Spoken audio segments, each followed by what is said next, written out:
Digamos, para simplificar, Brielle, que yo padecía ya de la peste mucho antes de conocer esta actitud y esta epidemia. Basta con decir que soy como todo el mundo, pero hay gentes que no lo saben o que se encuentran bien en ese estado, y hay gentes que lo saben y quieren salir de él. Siempre he querido salir. Cuando yo era joven vivía con la idea de mi inocencia, es decir, sin ninguna idea. No soy del género de los atormentados. Yo empecé bien. Todo me salía como es debido. Estaba a mi gusto en el terreno de la inteligencia y mucho más en el de las mujeres. Si tenía alguna inquietud, se iba como había venido. Un día empecé a reflexionar. Tengo que advertirle que yo no era pobre como usted. Mi padre era abogado general, que es una buena situación. Sin embargo, no se daba ninguna importancia. Era de natural bonachón. Mi madre era sencilla y apagada. No he dejado de quererla nunca, pero prefiero no hablar de ella. Él se ocupaba de mí con cariño y creo que hasta intentaba comprenderme. Seguramente tenía aventuras por ahí, ahora creo saberlo, y claro está que estoy lejos de indignarme por ello. Se conducía en todo como era de esperar, sin herir a nadie. Por decirlo en dos palabras, no era muy original, y hoy, que ya ha muerto, me doy cuenta de que si no vivió como un santo, tampoco fue una mala persona. Estaba en el justo medio, eso es todo. Era el tipo de hombre por quien se puede sentir un razonable afecto, que puede durar. Pero tenía una particularidad. La Gran Guía Chex era su libro de cabecera. No es que viajase mucho, solo viajaba en las vacaciones para ir a Bretaña, donde tenía una pequeña propiedad. Pero era capaz de decirle a usted exactamente las horas de salida y de llegada del tren París-Berlín, las combinaciones de los horarios que había que hacer para ir de Lyon a Varsovia, el número exacto de kilómetros que había entre las capitales que usted escogiese. Podría decir cómo hay que ir de Briançon a Chamois. Hasta un jefe de estación se perdería. Bueno, pues mi padre no se perdía en modo alguno. Se ejercitaba todas las noches en enriquecer sus conocimientos en esta materia y estaba orgulloso de ello.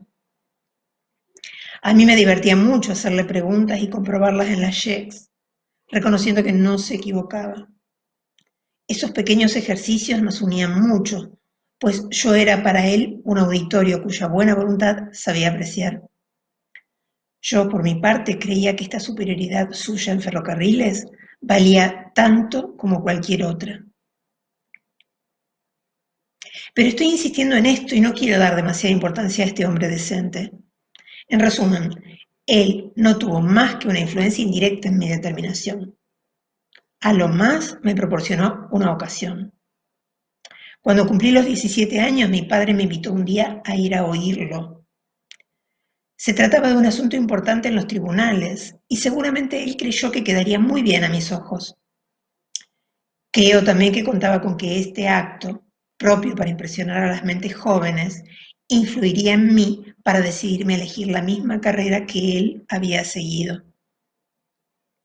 Yo acepté por complacerlo y también porque tenía curiosidad de verlo y oírlo representando un papel tan diferente del que hacía entre nosotros. No pensé en otra cosa. Lo que pasaba en un tribunal me había parecido siempre tan natural e inevitable como una revista militar del 14 de julio o una distribución de premios.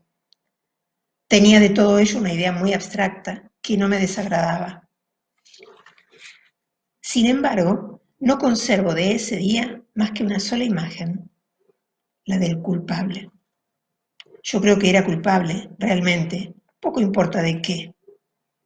Pero aquel hombrecillo de pelo rojo y ralo, de unos 30 años, parecía tan decidido a reconocerlo todo, tan sinceramente alterado por lo que había hecho y por lo que iban a hacerle, que al cabo de unos minutos yo ya no tuve ojos más que para él. Tenía el aspecto de un búho deslumbrado por una luz demasiado viva. El nudo de la corbata no se le ajustaba al nacimiento del cuello. Se mordía las uñas de una sola mano, la derecha. En fin, No insisto, ya comprende usted, estaba vivo. Pero yo me di cuenta de ello bruscamente, cuando hasta aquel momento no lo había visto más que a través de la cómoda categoría del inculpado. No puedo decir que me olvidase de mi padre, pero había algo que me oprimía el estómago y me impedía toda atención que no fuese la que prestaba al reo. No escuchaba nada de lo que decían, sentía solamente que querían matar a aquel ser viviente y un instinto, formidable como una ola, me llevaba a ponerme de su lado, con una especie de ceguera obstinada. No me desperté de este delirio hasta que empezó mi padre la acusación.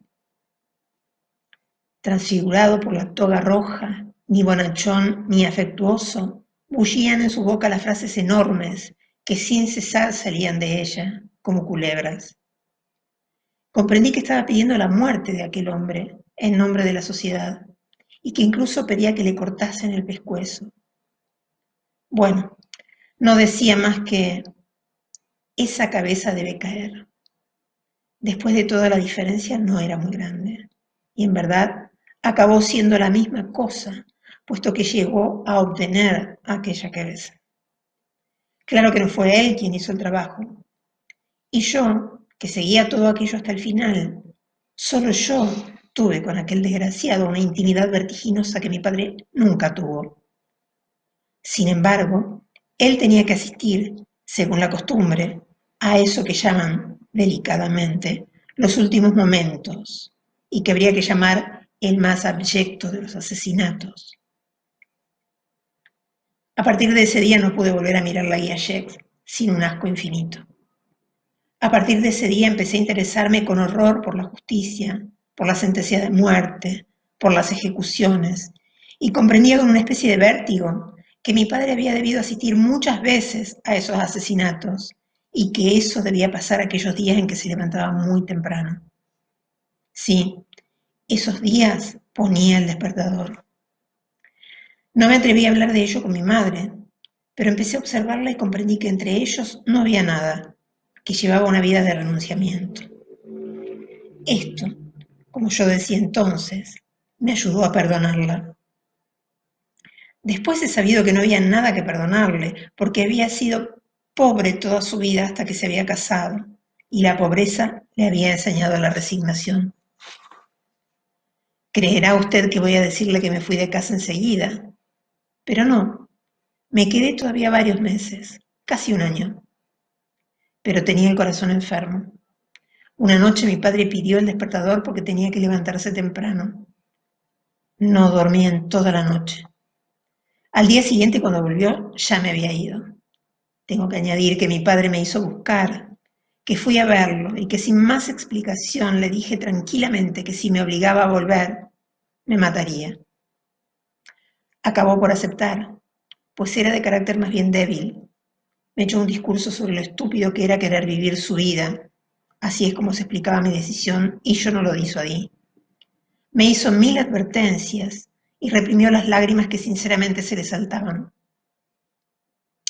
Luego, ya mucho tiempo después, fui a ver a mi madre con frecuencia y entonces lo encontré alguna vez. Estas relaciones yo creo que le bastaron.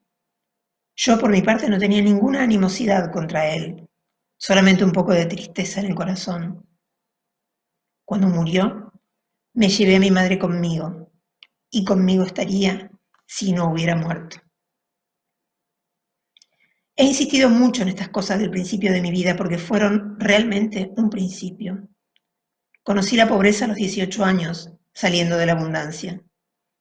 Hice 1000 oficios para ganarme la vida y eso no me salió demasiado mal, pero seguía obsesionándome la sentencia de muerte. Quería saldar las cuentas del búho rojo y en consecuencia hice política. No quería ser un apestado, eso es todo. Llegué a tener la convicción de que la sociedad en que vivía reposaba sobre la pena de muerte y que combatiéndola combatía el crimen. Yo llegué por mí mismo a ese convencimiento y otros me corroboraron en ello. De hecho, era verdad en gran parte. Entonces me fui del lado de los que amaba y a los que no he dejado de amar. Estuve mucho tiempo con ellos y no ha habido país de Europa donde no haya compartido sus luchas. Pero bueno, a otra cosa. Naturalmente yo sabía que nosotros también pronunciábamos a veces grandes sentencias, pero me aseguraban que esas muertes eran necesarias para llegar a un mundo donde no se matase a nadie. Esto era verdad en cierto modo, y después de todo, ¿acaso yo no soy capaz de mantenerme en ese orden de verdades? Lo cierto es que yo dudaba, pero pensaba en el búho, y esto me hacía seguir.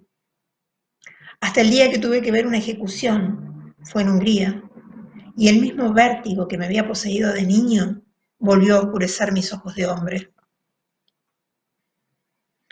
¿Ha visto usted fusilar a un hombre alguna vez? No, seguramente.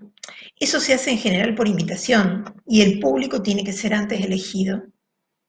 El caso es que usted no ha pasado de las estampas de los libros. Una venda en los ojos, un poste, y a lo lejos unos cuantos soldados. Pues bien, no es eso. ¿Sabe usted que el pelotón se sitúa a 1,5 metros del condenado? ¿Sabe usted que si diera un paso hacia adelante se daría con los fusiles en el pecho?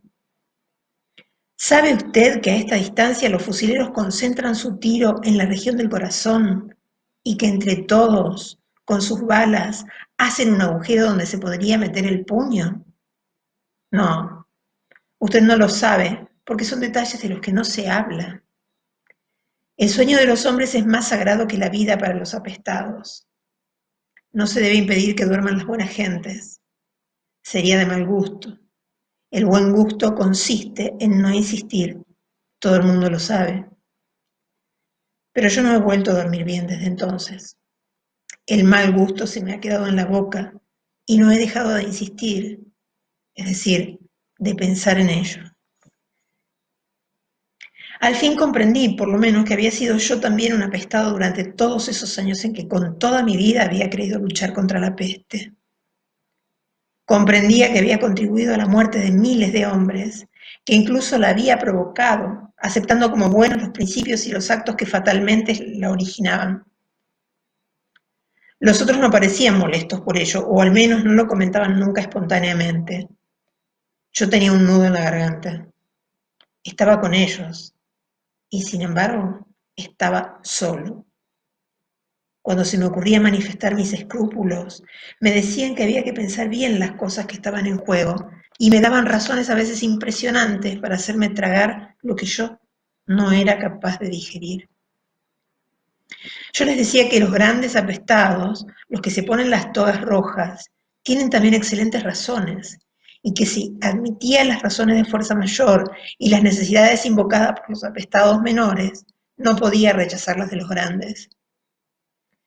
Ellos me hacían notar que la manera de dar la razón a los de las togas rojas era dejarles el derecho exclusivo a sentenciar.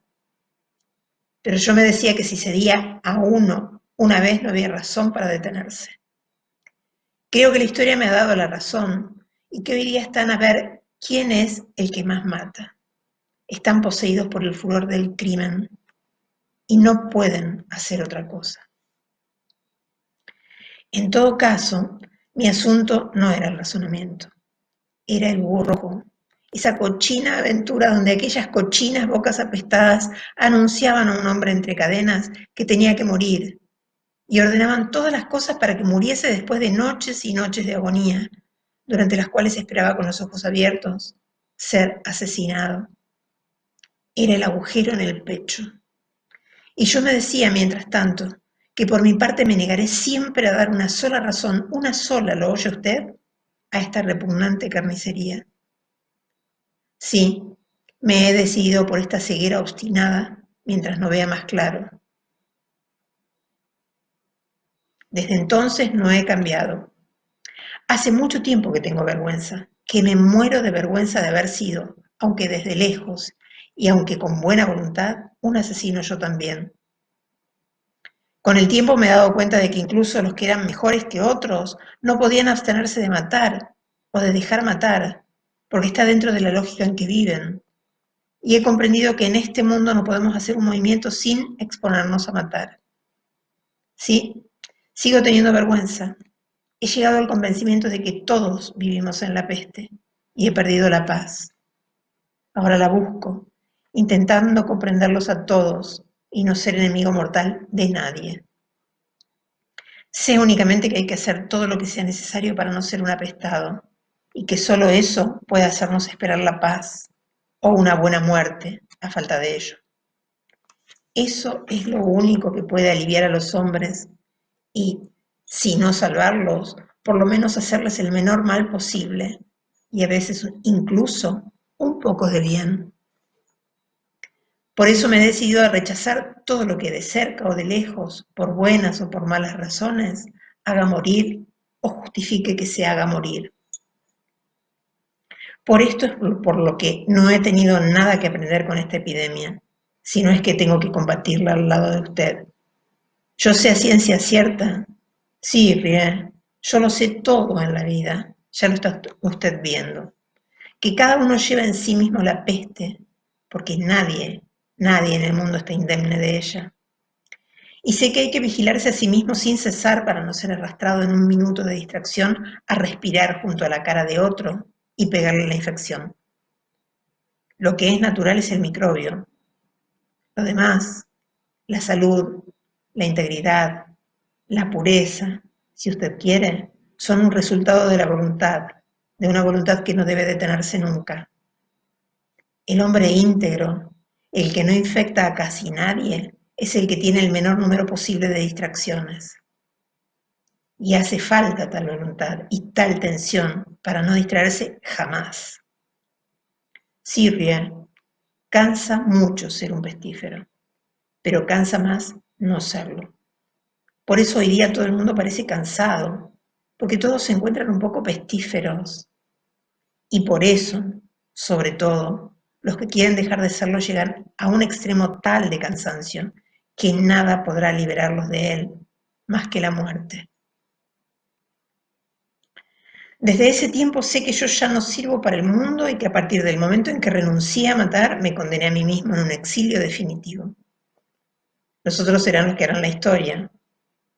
Sé también que no puedo juzgar a esos otros.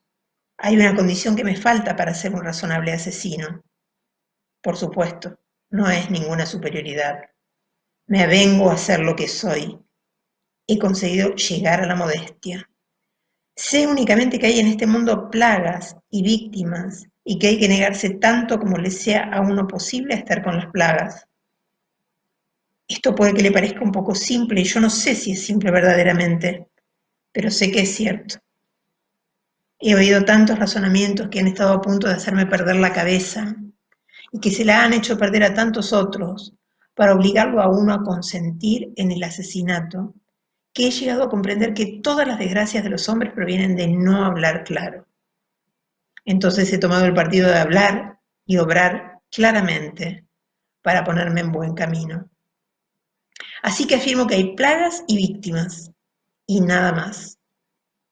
Si diciendo esto me convierto yo también en plaga, por lo menos será contra mi voluntad. Trato de ser un asesino inocente. Ya ve usted que no es una gran ambición. Claro que tiene que haber una tercera categoría, la de los verdaderos médicos, pero de estos no se encuentran muchos, porque debe ser muy difícil. Por esto decido ponerme del lado de las víctimas para evitar estragos. Entre ellas, por lo menos, puedo ir viendo cómo se llega a la tercera categoría, es decir, a la paz. Cuando terminó, Tarrú se quedó balanceando una pierna y dando golpecitos con el pie en el suelo de la terraza. Después de un silencio, el doctor se enderezó un poco y preguntó a Tarrú si tenía una idea del camino que había que escoger para llegar a la paz. Sí, la simpatía. 2 timbres de ambulancia sonaron a lo lejos.